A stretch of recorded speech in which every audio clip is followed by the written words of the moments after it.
in church. So today we are prepared to move into the Word of God.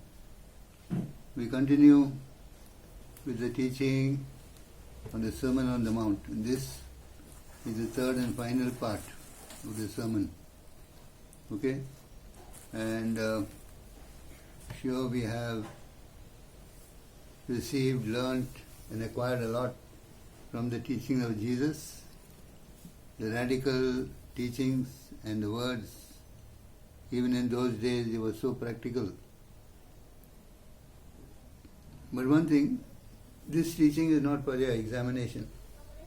This teaching is to make you a disciple of Jesus Christ, so that we can receive, assimilate, meditate, and put every para into practice in our lives. And then you will see the reward in the last part of this sermon. Amen. This is the teaching of the greatest teacher that ever existed on the face of this earth. And I am just repeating, analyzing with the church what he taught the disciples on the mount. Thank God for the Holy Spirit who is with us, and by and through the Holy Spirit we can receive further insights of what Jesus taught on the Sermon on the Mount. In fact, we can go to that place where the disciples were sitting, 12 disciples and Jesus, and we can be there and, we can move in the Spirit and listen to what Jesus is saying as we go through this. We are so privileged to have the Holy Spirit with us. Okay, for today's word I want to just reflect on one or two, parts of the second part of the teaching. And here it is in Matthew 6, verse 22. It says that the lamp of the body is the eye. If therefore your eye is good, your whole body will be full of light. How Jesus is, categorizing the body and saying that the lamp, the light of the body is the eye. Which means to say, the eye, which is the seeing member, is the light of the body, allows light to come in. So, the natural senses, how it affects the spirit and the soul. That's what he's talking to us about this. In the Sermon on the Mount, they are not only instructions, but he is categorizing the body, the soul, the spirit. And he says, if the eye is bad, your whole body will be full of darkness. So, he is saying that if the eye is bad, that means we have to think of what kind of an eye we have. What do we allow our eyes to see and bring into our soul and spirit? If it is bringing bad things, then the eye is bad. The gate itself is bad. You see? So, that's what he's saying here. If therefore the light that is in you is of darkness, how great is it, that darkness?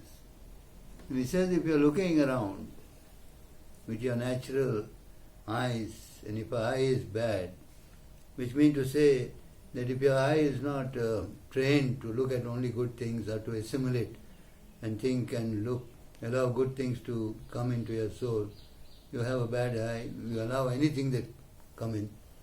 If you allow bad to come in, darkness to come in, how great is that darkness, he says.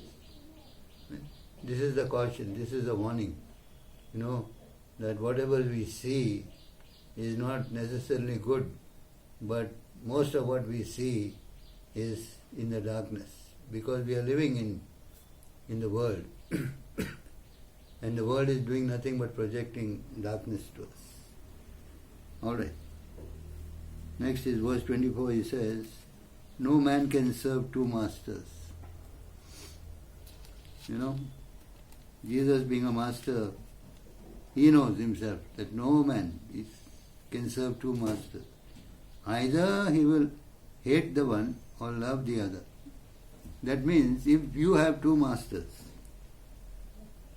you will hate one and love the other. Or you will love one and hate the other. You can't serve two masters. It's as simple as that. Okay? Or else he will be loyal to one and despise the other. You can't have a dual loyalty. Loyalty is to be only to one. And he says, you will despise the other. You won't be loyal to the other. Then he finally adds this one verse by saying, you cannot serve God and mammon. You cannot serve God and mammon. Okay, so that is the crux of this verse, this one verse. It tells us a lot of things which we need to think of, we need to understand that we can't be mammon servers, right? And how does it happen? Serving mammon, it comes to the eye, it comes to the light which is darkness. You receive it and you corrupt your heart and your soul. And that's why you start looking at mammon as something that you need to have. And when you start going after mammon, mammon becomes your master. So instead of serving Christ, you start serving mammon. Jesus says you can't do that. Amen. You think of the case of Judas Iscariot. He was a disciple, an apostle of Jesus, with Jesus all the time. But his eye was bad, I think. He was looking at something else. And that's why there is darkness inside him. The eye allowed darkness to come in. How great was the darkness? That even the devil himself could enter his soul. So that's how important the eye is. What are we looking at? The Bible says, don't look at things which are seen. Things which are unseen, look at. These are all temporary things. But the things which are unseen are eternal, permanent. Okay, so Judas Iscariot, he was looking for something. And that's why Satan could enter him. And he went to the priests, to the religious system, looking for something, and he said, what will you give me? You see, that is proof that he wants something, he is looking for something. If I deliver him to you, so he becomes the betrayer. He is willing to do that, and they gave him 30 pieces of silver. That satisfied him. He is willing to do the job for that. The deceitfulness of riches. He thought that, he'll get some money and it will be good for him. But eventually, he deceived and betrayed Jesus with a kiss. See how great is that deception. He knew what he was doing. But one thing he didn't know was the consequences of his action. Then when Jesus was condemned to be crucified, he recognized his error. And what was in his hand, those 30 pieces of silver, that was what caused him to do what he did, to betray Jesus. Today, even after 2000 years, we remember that betrayal on the night in which he was betrayed, when we partake of the Lord's Supper. Then Judas took those 30 pieces of silver. He understood that this is the cause. This is where my heart was. And he went and he threw it. And he said, I have sinned against innocent blood. So the priest told him, there's nothing for us to do. You go and look after that. We have nothing to do with that. You see the conspiracy? When you enter a criminal conspiracy with mammon, the vow of secrecy is there on both sides. The other side said, no, it's your business. We have got nothing to do with that. That is why you see the deceitfulness of riches. It will blind you, it will corrupt your heart, and ultimately kill you. He went and hanged himself. Then these people, religious people who gave him that money, said this money is not fit to come in the temple because it is the price of blood. They paid it. But see the hypocrisy. So buy the potter's field to bury dead. My dear friends, please, go through this and see the profound teaching of Jesus. These two verses, one by one. Will tell you your lifetime story, how you live, how you need to live, how you need to deal with money, what is mammon. He's calling money mammon, that silver. It was a good thing there in the treasury, they could have used it, but the moment it came into this guy's hands, it became mammon, controlled him, finished his life, and put Jesus also to death. Just 30 pieces of silver. God knew that. It's a prophecy of that.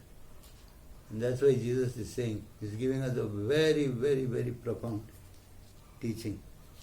Let's meditate, think about it and apply it to our lives. And don't serve mammon. Make it your servant. Keep it under your feet. You are my servant. I don't trust in you, no matter how much, wealth there is. I don't want to lose my soul like Judas. Because one day, this mammon, the deceitfulness of this mammon will grab your soul. And Jesus says, what does it profit a man to gain the whole world but lose his soul? Think about this. Then Jesus says, do not worry. He says, what do you gain by worrying? This is his last teaching in this chapter. Do not worry about your life, what you will eat, what you will drink, or about your body, what will you wear. See, your life is more than food and body more than clothing. Your life and body is very, very valuable to God. He has given you eternal life. So don't worry about these superfluous things, You need them, you will have them, you will get them, but don't worry about them. Then put your mind and heart on these things. That's what he's trying to say. And then he gives comparison. Look at the birds. They do not sow, they do not toil. How much you are working for money? Look at the birds. They are laughing at you every morning, chirping. They are not working. God is feeding them. They are chirping, happy because there is food for them there. There are nests, place for them to live. There are chicks and eggs. Saying, look at them. You don't see an angry or worried crow or a sparrow. But we see human beings all the time worried. What are we going to eat? What are we going to... It's amazing. Okay. You can't add 1 cubit to your stature. Your stature, God has given you a good stature. You are a king and a priest. You are a child of God. So by worrying you cannot increase more than what God has done for you. You see? God has done something great for you. He is looking after you. That's what this paragraph is trying to say. Okay? If God clothes the grass, which today is and tomorrow is thrown into the oven, He's comparing the flowers, the lilies with Solomon's glory, he says. Even these things are better than Solomon's glory, but they are thrown into the oven. Okay? How much more will God clothe you? O you of little faith. So that's a rebuke to us. You don't have faith in God, Creator of the heavens and the earth, who is looking after you, who has given you life. He's given us the examples of the birds, Solomon, lilies, and then he's saying, oh, you of little faith. That's a rebuke. Let's take that rebuke and stop worrying, about these things. After all these things, the Gentiles see. The whole world is all the time seeking after this. What are we going to do? How much are we going to get? They are trading, bargaining, this, that. Your Heavenly Father, this is an assurance from Jesus. Your Heavenly Father knows that you need all these things. He knows. Okay. So what is the solution? In the last verse. Seek first the kingdom of God and His righteousness. All things will be added to you. That is the catch. In all your worrying, where is the kingdom of God? What are you doing for the kingdom of God? Aren't you worried about the kingdom of God? Aren't you worried with the responsibility God has given you? Aren't you worried about the mandate that Christ has placed in your hand? That you have to be a witness, testimony. Aren't you worried about upholding the gospel, supporting the gospel? God's kingdom has to be established, about teaching people, the church. He says, seek that. And His righteousness. His righteousness is what? His righteousness is nothing but Jesus, the righteousness of Christ. Then He says, you don't have to worry. All things will be added unto you. That is the secret of being blessed. Therefore, He said, do not worry about tomorrow. Don't worry about tomorrow. Today He is saying, this message is relevant for us. Today He is saying, do not worry about tomorrow. Tomorrow will worry about its own things. He's saying there will be worries. Let tomorrow worry about it. He's talking about time. We people are in eternity. Worry, worry, worry. Life should not go on like that. Okay, sufficient for the day is its own trouble. This day has its own trouble, that's enough. Okay? So that's what Jesus is teaching about. Do not worry. And these 3 chapters, a few verses, they are very profound teachings for a believer. The Holy Spirit will speak to us in this. Okay? Now let's go. This is the beginning actually of our third part of the Sermon on the Mount. There are a few chapters, few verses in this. First one is telling us, do not judge. Now, eventually God will make us judge the angels and things like that. But He's saying, now don't judge. What is He trying to say? Judgment comes from and through a critical spirit. If you have an attitude and a critical spirit, you will all the time be judging other people. Right? So He says, don't judge. Actually, in the end, He's trying to tell us that we need to all the time examine ourselves, our attitude and the way we are living, etc., etc. Amen. Because God has given us wisdom to do that. So He says, do not judge and you will not be judged. Whatever you want to do unto man, whatever you want man to do unto you, do unto them. Don't judge anybody, and so you will not be judged. It's a simple thing. The equation is that.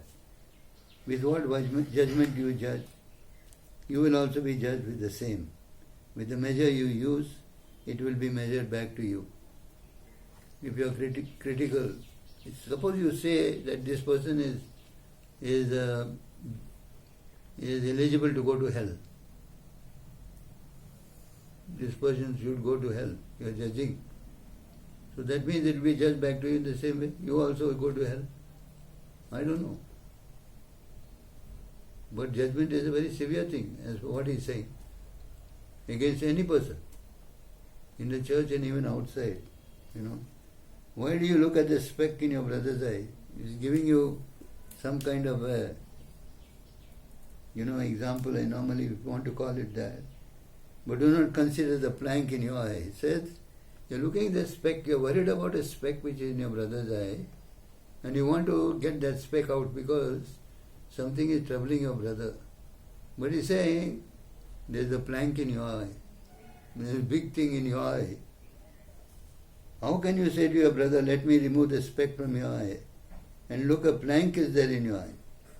And then He says, hypocrite. You are a hypocrite. Means you are acting, showing that you are very good to try to help somebody. First, remove the plank from your own eye, so that you will see clearly to remove the speck from your brother's eye. He's saying, examine yourself first. Okay? Just like when those people came with a woman caught in adultery, He says, you want to stone her to death? Okay. As per your law, let the one who has no sins throw the first stone. That's what He is reflecting on, the same kind of attitude here. Look at your own eye. You are a hypocrite. Remove the plank from your own eye. Okay? You also got a lot of, attitudes and sinful nature. Consider that. Do not give what is holy to dogs, and cast your pearls before swine, lest they trample them under their feet and turn you into pieces. There are certain secrets, certain truths of God's word which are meant only for the disciples. Don't keep throwing them, before people who will not understand, and people who will despise those words. Jesus is saying, don't throw your pearls before swine. They will trample those pearls because they have no value for that, and they will come against you. They will tear you to pieces. It happens sometimes when you're telling the truth. People don't like it. They get very angry. He said, don't do that. Keep those treasures for yourself and for people who are going to understand their treasures. Amen. So the next teaching is on the 3 aspects of prayer. 7th verse. Ask and it will be given to you. Simple. Very simple. 3. Seek and you will find. Knock and it will be opened to you. So what he's saying? Ask and it will be given to you. He explains this later on. So what you need from God, he's talking about you asking God or asking Him. He says, just ask and it will be given to you. Seek and you will find.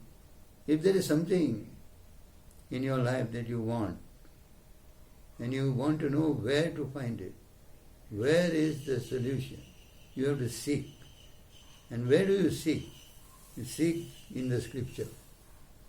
You find what you need in the scripture. That means you have found what you are seeking. Okay, the evidence of whatever you need is there. So, like in the wilderness, the Holy Spirit will guide you and show you where the scripture answers to your need and to your prayer. You will find it. This is a promise from Jesus. You can tell Him that you are seeking according to His word, and He will show you where to find it. Okay? And knock, it will be open to you. You are knocking, people knock at a door. You don't go and knock on a tree or something. You knock at a door because you want somebody who is living inside to be cautioned, attracted, so the door will open and you can have a dialogue. Okay? And what you need is with that person and inside that house. Saying, knock at that. It will be open. So when things become tough, tell the Father, I am knocking at this door now. Let this door be open. Most of the time when you realize that and refer to the teachings of Jesus, doors open up. Doors open up. Either you need to go through that door yourself, to go into that place where you want, or you need something to come out from that door to you. This is a case of intercession. When you want something for somebody else, you need the door to open. Or if you want to go on to the other side, that door is Jesus Himself. I am the door, He says. If you want to move from this side of hardship and lack and poverty, difficult life, you want to go into some place where Jesus has prepared, that door is open, you move into the green pastures of blessing, prosperity and abundance. So that's another door. So you can knock at that door. Book of Revelation, Jesus Himself is knocking. I stand at the door and knock. Anyone hears my voice. If He opens it, we will come to Him and sup with Him and be with Him. There is a door which is closed and you want it open. As an intercessor, you can knock by the authority that Jesus is giving to you in prayer. Amen? So these 3 aspects of prayer. Everyone who asks receives. This is the promise to that. Okay? He who seeks finds. When you seek, you will find. You will find the solution. And to him who knocks, it will be opened. Simple. 3 things. These are the words of Jesus read in the Bible. You can quote it. This sermon, these teachings are very, very profound. You can say to the Father, I come to you in the name of Jesus, my advocate, who has given me this mandate. This is a legal aspect of approaching God. Instead of praying, this way, that way. This is what Jesus says. It's in red. And this word will never fade. Spirit and life is here. Then he says, if any of you, if his son asks for bread, will you give him a stone? He's giving some, comparison. Looks silly, but look at it. Or if you ask for a fish, will you give him a serpent? He's asking you. If then you being evil know how to give good things to your children, you are an evil person. You know how to give good things to your children. How much more will your Father who is in heaven give good things to those who ask him? Now all this asking and seeking is for good things.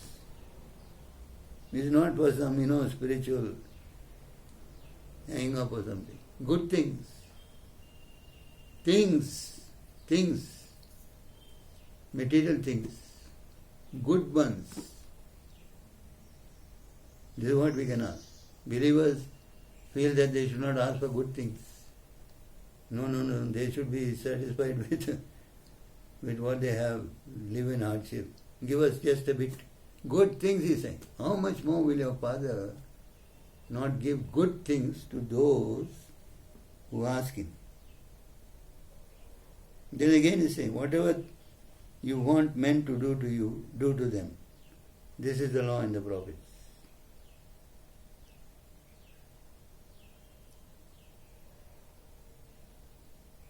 So, after asking, seeking and knocking, you receive things. Okay. Now, your relationship with men, whatever you want men to do to you, you do to them. This is the law, he says. This is the law and the prophets. This is one of secret laws. Be good, they'll be good to you. Narrow way. Enter by the narrow gate. For wide is the gate and broad is the way that leads to destruction. Many are there who go in by this broad gate, You heard about the narrow gate. We enter through the narrow gate. We can't take much baggage with us. Don't pile up great baggage. That gate, you can't enter that gate with lot of baggage. It's a narrow gate. Narrow is the gate and difficult is the way which leads to life. You have to keep on that narrow path. You have to be careful, discerning, and committed to walk on the path of holiness after entering the narrow gate. And there are few who find it. Very few people who find this, he says, this narrow gate. So pray and ask Jesus, if you have entered the right gate and knocked on the proper door. Gates and doors have a lot of meaning in the kingdom of heaven. Amen. So walk on the narrow gate, the gate of holiness. Don't move because darkness is there on the left and the right. Be careful how you walk. Beware of false prophets. Now he is giving us a caution. Beware of false prophets who come in sheep's clothing. Inwardly they are ravenous wolves. Their outer appearance is very nice. They are like sheep. But inside they are like wolves. They are waiting to kill you, to eat you up. Then he says, how do we know these people? By their fruits you know them. You observe them, what they are saying, what they are teaching. You will know them by their fruits. What is their attitude? What is what kind of people they are? Their fruits. Do men gather grapes from thorn bushes and figs from thistles? Every good tree bears good fruit. A bad tree bears bad fruit. So these guys always observe what they are saying, what are their motives, what are they teaching. Is it a good fruit tree or bad? A good tree cannot bear bad fruit, nor can a bad tree bear good fruit. Every tree that does not bear good fruit is cut down and thrown into the fire. Therefore, by their fruits you will know them. You must have this spirit of discerning the fruits in a person. Okay? False prophets, he's talking. Those who come to prophesy who tell you certain things are going to happen. There are many false prophets. So how do you assess them? By their fruit. You will know them by their fruit. Okay? The last, but the most important one. Not everyone who says to me, Lord, Lord, shall enter the kingdom of heaven. You see? This is a warning, this is a caution. He's telling us frankly. Everyone who says to me, Lord, Lord, shall not enter the kingdom of heaven. You can't enter. Even here on this earth, you can't see the kingdom of heaven. You can't enter. That's why people on the earth cannot enter the kingdom of heaven. Go to John 3 and see how you enter to be born again. You can't enter the kingdom of heaven. Who can enter then? He who does the will of my Father in heaven. So what is the will of your Father in heaven, Lord? My Father's will is your sanctification. The will of God is your sanctification. That you may appear before Him holy and blameless before Him in love. That you separate yourself from the world and enter into the brightness of the kingdom of God. That you be born again through the incorruptible seed which is the word of God. And being justified, you will continue in a life of sanctification, holiness, separation, purity from the system of this world. Do not love the world or the things in this world if you want the things of God. For all that is in the world is not of the Father. The love of the world. If you love the world, the love of the Father is not in you. All these things, especially focusing on sanctification, holiness, purity, separation, is the will of the Father. That you may know Jesus Christ, that you may know God the Father and Jesus whom He sent. Many will say to me in that day, Lord, Lord, have we not prophesied in your name, cast out demons in your name, done many wonders in your name? So He says that you can do many things in my name. Prophecy, casting demons, and doing wonders in my name. We have done all that, Lord. Then I will declare to them, I never knew you. Depart from me, you who practice lawlessness. You see? You can be practicing lawlessness and still doing these miracles. This is a great warning to us. I never knew you. See, most of Christians, they know about Jesus. That's not enough.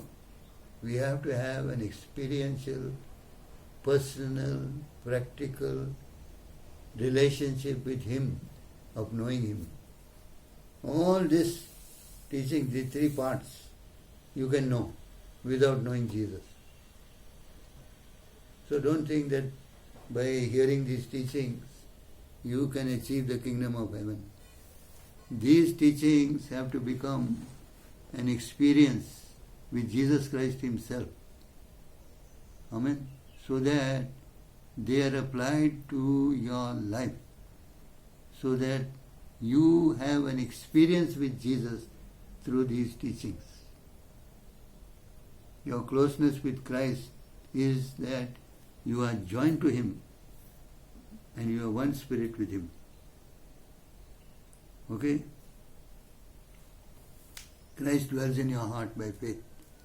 And you have to preserve that reality, that truth, and not allow your heart to be reigned and ruled by any other commodity. Knowing Him is an ongoing experience. Paul said that I may know Him, the power of His resurrection, the fellowship of His suffering. To experience and have experiential knowledge of His suffering. All these things develop slowly by slowly into becoming a disciple of Jesus. Otherwise you will miss the boat in the end. That's what he's saying.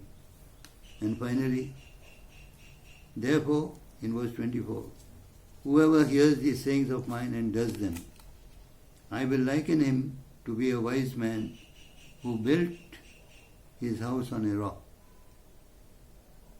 So there are two categories of people here. One is a wise man, one is a fool.